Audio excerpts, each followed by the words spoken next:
కూడా అప్పటికప్పుడు కట్టేసుకుంటారు వాళ్ళ పాడతారు. ఒక అన్న ఒక చెల్లె దగ్గరికి వస్తాడు, అది నాకు పాట సరిగ్గా గుర్తుకు లేదు. ఆ వచ్చే వరకు చెల్లె ఏదో పని చేస్తా ఉంటే అన్న ఎన్ను చూడంగానే కళ్ళల్లో నీళ్లు తీసుకుంటది.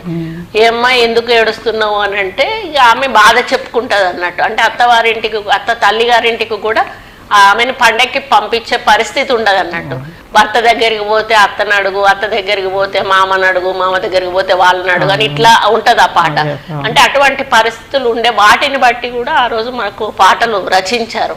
ఇప్పుడు కొన్ని పాటలు చూస్తే అవే ఉంటాయి అన్నట్టు, వాళ్ళు పడ్డ బాధలు, వాళ్ళకు ఎక్స్పీరియన్సెస్ అవి ఉంటాయి. అంటే ఇది ఏదైనా కూడా మొత్తంగా ఈ యొక్క మహిళల యొక్క మానసిక, శారీరక, అదేవిధంగా సంతోషానికి సంబంధించినటువంటి పండగ అని చెప్పక తప్పదు.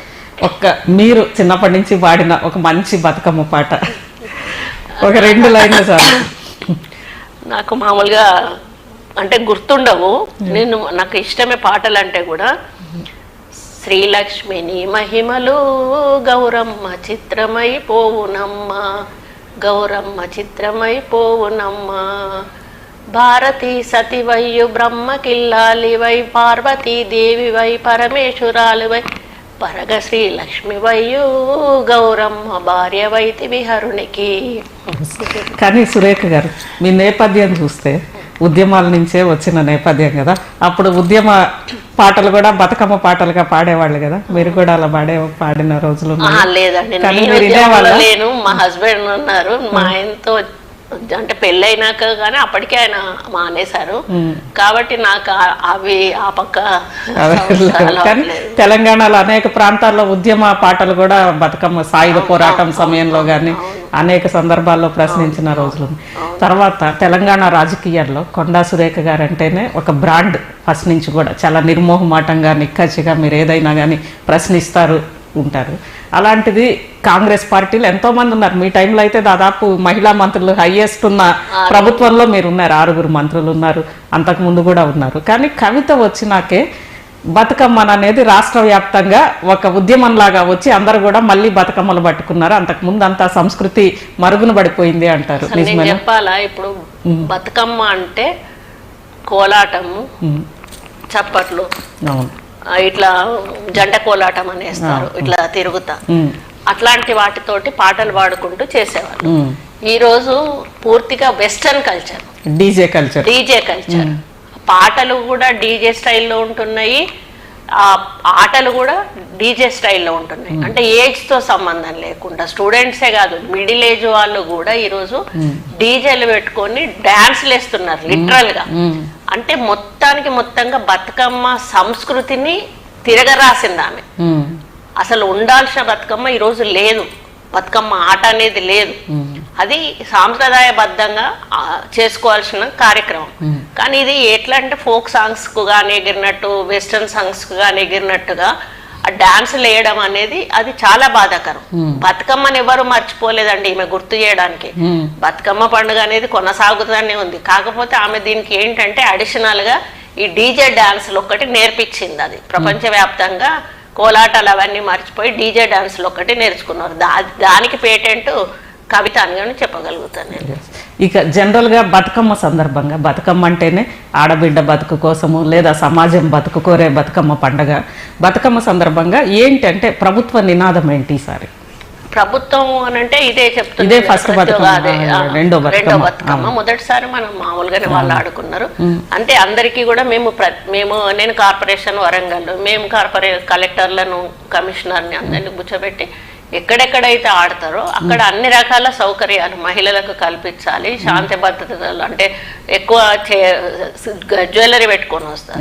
జ్యువెలరీ పెట్టుకొని వచ్చినప్పుడు మహిళా కానిస్టేబుల్లను, మామూలుగా వీళ్ళను కానిస్టేబుల్స్ను సెక్యూరిటీ పెట్టడము, అక్కడ మనకు 198 అంబులెన్స్లు అట్లాంటివి పెట్టడము, అన్ని వాటర్ సప్లై చేయడము, చిన్నపిల్లలు తప్పిపోకుండా దానికి ఒక కౌంటర్ పెట్టడము, అట్లాంటివన్నీ కూడా మా ప్రభుత్వం తరఫున మేము లైటింగ్ అరేంజ్మెంట్స్, కొంతమంది గుళ్ళ ముందు ఆడుకుంటారు, లైటింగ్ అరేంజ్మెంట్స్ చేయడము, మైక్ సిస్టమ్, మంచి మైక్ సిస్టమ్ కూడా మనకి వాయిస్ మంచిగా వచ్చేటట్టు. ప్లస్ మేమేం చేసామంటే పెన్ డ్రైవ్స్ లో మంచి మంచి పాటలు వాళ్ళు పెట్టుకున్నవి ఏవైతే కొన్ని అయితే అసలు వినపడవు, అర్థం కావన్నట్టు. ఏదో వేసేసుకుంటారు. అట్లా కాకుండా పెన్ డ్రైవ్ లో మీరు మంచి మంచి పాటలు సెలెక్ట్ చేసి అన్ని ప్రాంతాలకు కూడా పంపించండి అని చెప్పడము.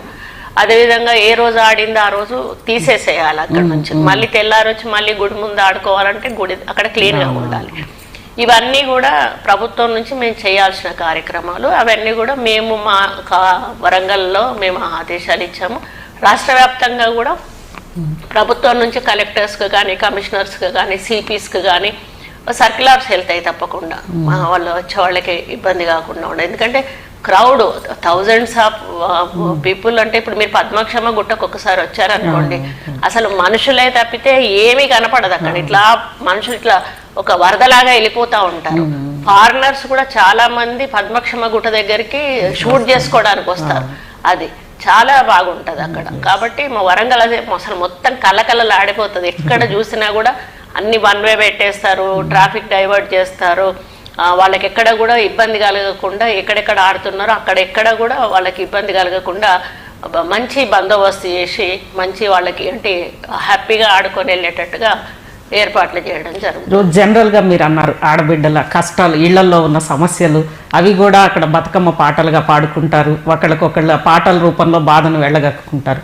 కానీ ఈరోజు బీఆర్ఎస్ ప్రతిపక్షానికి సంబంధించి రాష్ట్రంలో తెలంగాణ రాష్ట్రంలో ప్రజలు పడుతున్న బాధల్ని వాళ్ళు బతుకమ్మ రూపంలో కొత్తగా పాటలు తీసుకొచ్చారు. 6 గ్యారెంటీలు అమలు కావట్లేదంటూ బతుకమ్మ అన్ని 6 గ్యారెంటీలన్నీ గుర్తు చేస్తూ బతుకమ్మ పాటలు పాడుతున్నారు.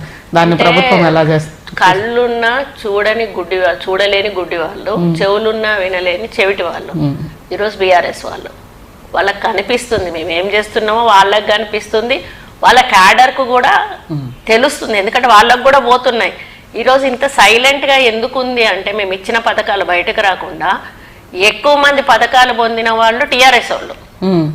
రుణమాఫీ కానీ రైతు బంధు కానీ ఇవన్నీ కూడా ఎందుకంటే వాళ్ళ హయాంలో వాళ్ళకి ఎక్కువ ఇచ్చుకున్నారు. ఇప్పుడు మేము మాఫీ చేసినప్పుడు ఆటోమేటిక్గా వాళ్ళకే మాఫీ అవుతుంది. వాళ్ళకు లోపల ఆనందం ఉన్న బయటకు వచ్చి మాకు మాఫీ అయిందని చెప్పుకోలేరు కదా.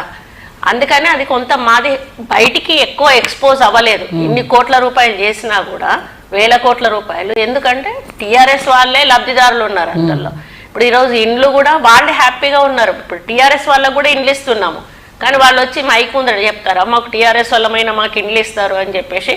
అది చాలా అంటే బాధాకరం. ఎందుకంటే ఒక ప్రతిపక్షం వాళ్ళు ఒక ప్రభుత్వం నిందలు వేసేటప్పుడు నిజాలు తెలుసుకొని ఒక కరెక్ట్ విమర్శ చేస్తే అది మంచిగా ఉంటుంది.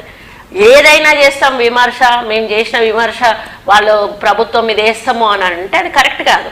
ఈరోజు మేము కూడా టీఆర్ఎస్తో మేము ప్రతిపక్షంలో ఉన్నప్పుడు మేము కూడా మాట్లాడినాం, కానీ ఇంత దారుణంగా మాట్లాడలేదు. చెయ్యని వాటి గురించి మేము అడిగినాం.